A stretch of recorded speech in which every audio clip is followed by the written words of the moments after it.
And for today, we're going to jump a bit farther down the roadmap and take a look at the current white box progress of the avian dropship that can, the Asperia Prowler. So this back door is going to end up opening, a ramp will come out so that you can climb up into the back of the ship. But you can see here we've got the drop room, which holds a ton of people. We've got this little sort of foyer area right in front of the co-pilot station. Then we've got a second floor where inside here we're actually going to have a lot of the components are going to be accessible in this space. So the player will end up sitting on this and the seat will rotate, get into position, and this will give you kind of an idea of what the pilot's view is going to be. In this maxing, the other thing that we end up doing for white box is we end up creating a set of temporary animations so that way we can actually hook all this stuff up and it's entirely usable from the very beginning. On the VTOL engines, you've also got these little wings that stick out. The idea here is that characters are going to jump out of the sides of the vehicle, drop to the ground, and while this is landed, these wings here will help sort of protect the people that are jumping out, so kind of like screening fire and stuff like that. This is where I see the narrative of the ship when it was first concepted. The design of the ship and also the gameplay just doesn't really quite add up. In the video, he was talking about how the fins could act as a barrier for people jumping out of the ship. But the problem is that this is a stealth ship.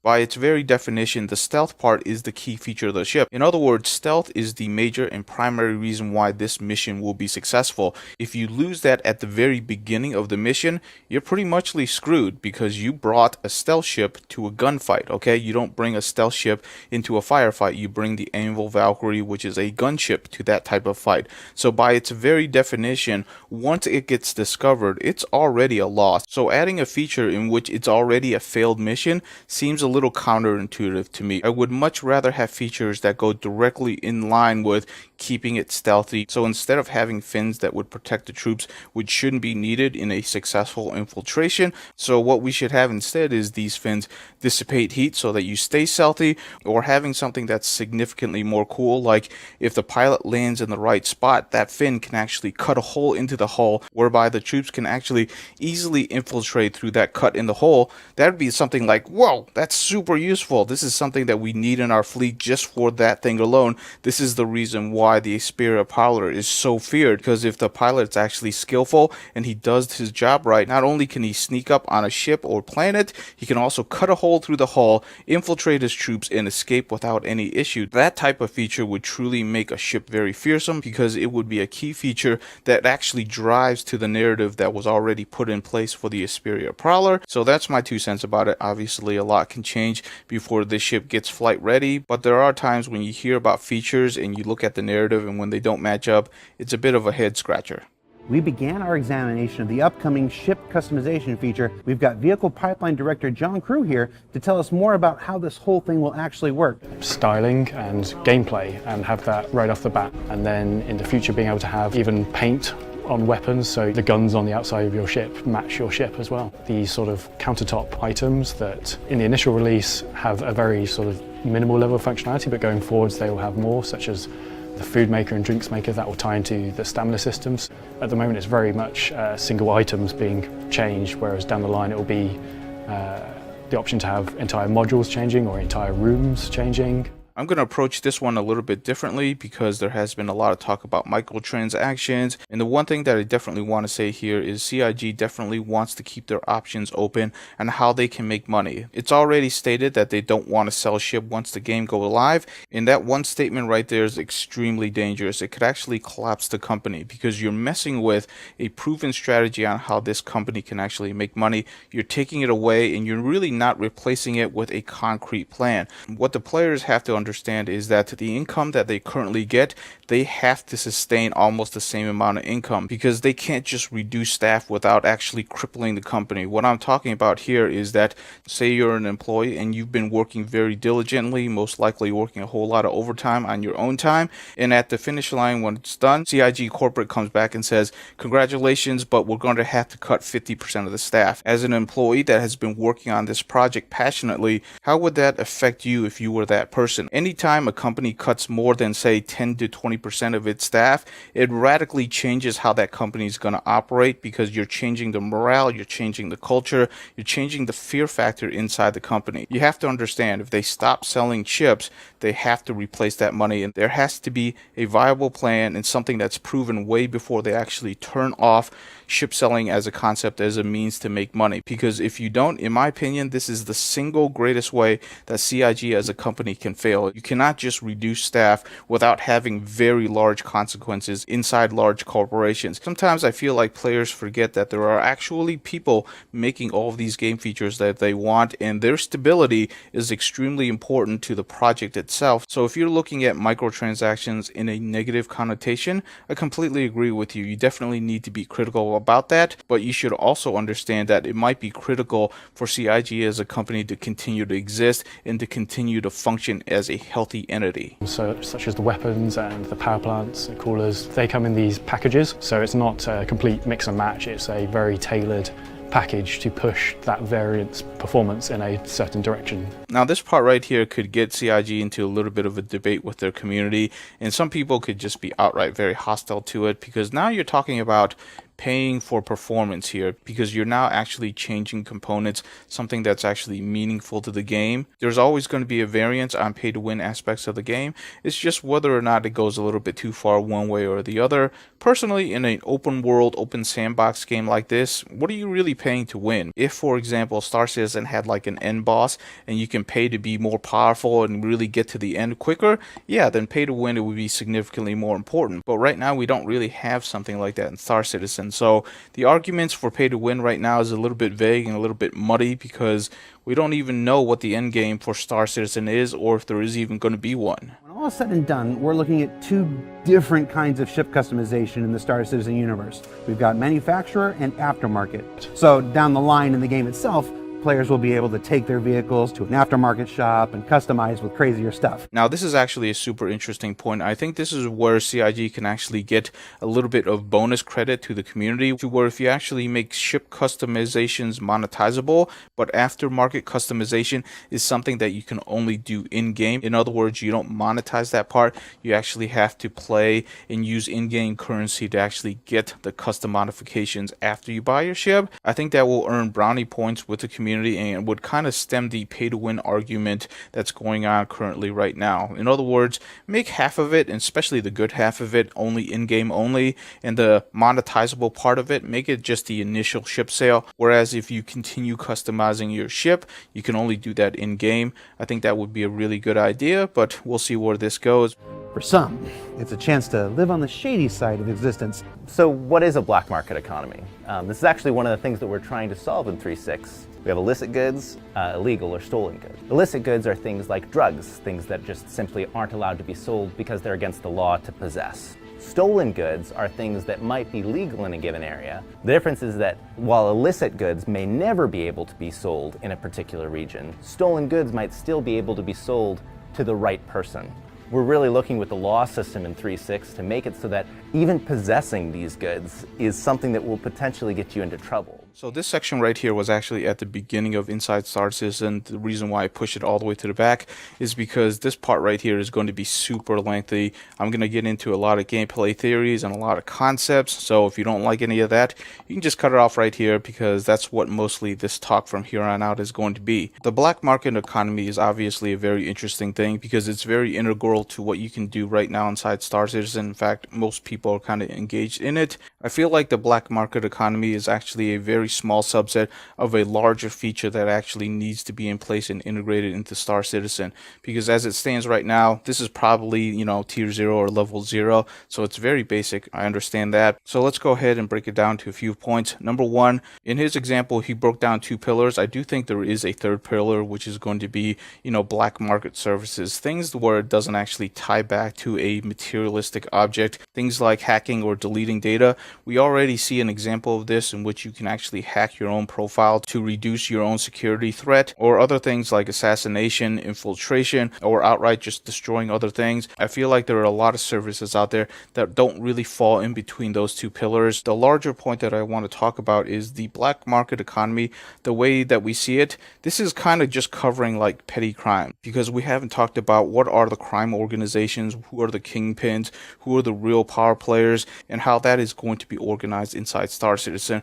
One of the examples that I really love, and it's something that I hope Star Citizen kind of dives more deeply into, is the crime culture that we see inside John Wick, in which it's very structured. There's so much detail there, and there's just a lot of robustness that's going on there. Not only do we see a lot of shady stuff going inside there, but we're also seeing a lot of structure and a lot of defined rules at the upper echelons in order to keep everything functioning without devolving into this crazy apocalypse. So a shady culture like we see in John Wick, sprinkle in some Minority Report in order to get us into the 30th century. Now I will say on the opposite side, we definitely need something to oppose that. I guess that's where the advocacy would fall into place, but we don't really know much about that. But that's kind of where I would slot them in. So a lot of this is going to tie back to some of the theory craft videos I have already made. But what I'm going to do is I'm just going to tie this into an example just to give you a flow of what I'm thinking about. Let's take, for example, the Pachinko mission that we currently have inside Area 18, which is basically a low-level thug mission. And the reason why I say that is because you go to her, she gives you a mission, she gives you all the details, everything you need, and then you go do the mission. This is not something that requires a lot of brain power. You're basically just following the dotted lines, completing your mission. The only twist that you have here is that there could be a counter mission which you can engage in PvP, which the concept isn't really all that innovative or unique. The key thing that I want to point out is that this is a very low level mission. It doesn't really require a lot of thought, and it really doesn't build the player up. So in this case, what I'm saying is that above that type of mission, there should be other missions that are going to be much more advanced, that requires you to be a member of the guild or a high table or something like that. In other words, you need to be accepted and indoctrinated into a higher level of criminal operation that's going on. You know, regular NPCs and people that are just starting out playing, they don't really see this part of it yet. So how do you actually get into one of these guilds, and what really builds up that player power? So I'm going to give you an example of that. So let's just say Pachinko is actually a gatekeeper to allow you to actually enter into the guild. So she's going to give you a couple of missions, much like the ones that we see right now, that you can easily complete. Eventually, she's going to give you one that you have to complete if you actually want to be indoctrinated into the guild. And this particular one is going to be very difficult, because all she's going to tell you is, these drugs went missing, I need you to find them. And that's the extent of the mission. It's not going to be your Moby Glass. You have to go find these drugs, and that's all you know. So how do you go about doing that? And this is where I'm just going to fast forward really quick just to kind of get through the example. But what you're going to have to do is you're actually going to have to engage in other quests and start building up your influence. So the first thing you would need to do is you have to get in touch with an information broker, earn his trust to the point where they will give you that information or point you into the direction. Then you're going to have to track down the information, and then you're going to have to unencrypt that data. So now you're going to have to go to a data encryption specialist. You get his trust, you go through that chain. Now you actually have to go to the place where you can pick it up, and you have to use a specialized chip with specialized equipment. So now you have to earn the trust of somebody that can actually get you some specialized equipment, stuff that you just can't normally get. From there, you can actually find the destination, maybe even using the data broker once again to get a map so that you can actually get around there much easier. Finally, get the drugs and return it to Pachinko. Now, the reason why this mission is super important, and this is actually a gatekeeper mission to allow you to enter into the guild, is because the journey is actually more important than the final objective. The final objective is probably only 10% of the overall. The 90% that's important is that you're building your influence. Because you've gone through this mission, your contact list, your influence in which you can actually do stuff within the universe has drastically shifted. You now have the ability to get data and sell data to very specialized information brokers. You also now have the ability to decrypt data, and you also have the ability to get specialized equipment to actually accomplish a lot of complex missions. And of course, there could be a variety of other things. I'm just trying to keep this example simple, but those are the things that are important to the guild. In other words, you, the player, is what's important inside of a guild. It's much like inside the movie of John Wick, in which it's not a corporate entity that makes it powerful. It's the player and his ability to actually accomplish missions that makes him a valued member of a guild. A couple of other interesting things that I want to flesh out real quick is that when you actually go through the motions of getting like data and decrypting data, it's not going to be the same for every person, because you might not actually get in touch with the person you need right away, because what you're most likely going to do is you're going to look for your first information broker, earn his trust. He might not actually have the information, but he might be able to refer you to the next person. That next person might not have it or might have it, and eventually you can chain your way to the person that actually does know the information. Now, the key thing that's important here is that, say you actually found one information broker, but you actually had to go through 5 in order to find the right person with the right information. Now, in your contact list, you actually have 5 information brokers, most likely specializing in key pieces of data. That's actually invaluable to you. Even though that part of the mission arc took way longer than, say, another player, it's actually still super important, because once you enter into the guild, your contact list is much more fleshed out, whereby other players still has to flesh out that contact list. So a key important fact here is there is no one way to get through one mission arc. There's going to be multiple branches to get you to where you need to be. And of course, with every contact, the monetary value of actually getting the information you need is going to be different. I really like in John Wick how they have the coin system, in which it's not about money, or it's a different form of currency that you're going to have to spend if you want the information that you want. And that's something that's super cool, and Star Citizen really needs to look into, in which there's different types of currency for what you want to achieve. That's something I think that's super integral. The reason why I make this differentiation and why it's so important is because I talked about how mega corporations can be opposed by guilds. So mega corporation built up by a whole bunch of people can be opposed directly by one powerful person. And the way that it can happen in my theory craft is that a power enough guild member can spend all of his criminal currency to get everything he needs to really significantly impact the corporation. An example of this is that he takes the data broker, encryption, hacking, viruses, and whatnot, and what he can do is he can spend all of that currency within the guild and get everything he needs to where that guild member can literally walk into the HQ of that mega corporation, have a fake ID, have people turn off security cameras, have people provide them with the security routes, get him into the servers, and thereby allowing him to inject a virus that could cripple an organization for a significant period of time.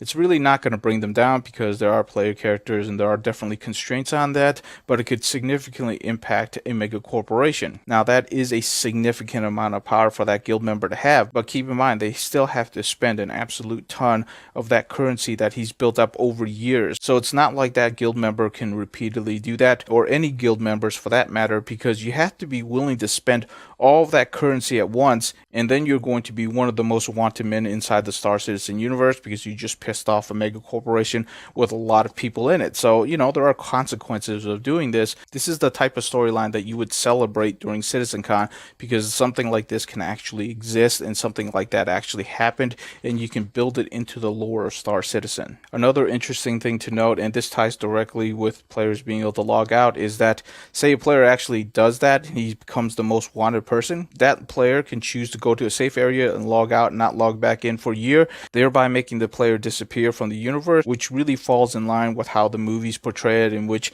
you know, somebody does something and he disappears off the grid. You can kind of play that into a player just logging out and not logging back in. Now, there are consequences for that character not logging in for a significant period of time, because his contact list will degrade, influence that that character has built up will definitely degrade, but in exchange for that, there could be lore and mystique about that particular event, and that could be very interesting for the player as well. Alright, so that was a quick brain dump of what I think about, you know, organizations, guilds, how things can oppose each other, and we haven't even talked about the opposing side, which is probably going to be the advocacy and how they should be set up and organized, but this is definitely already running a bit long, so I'll just leave it at that.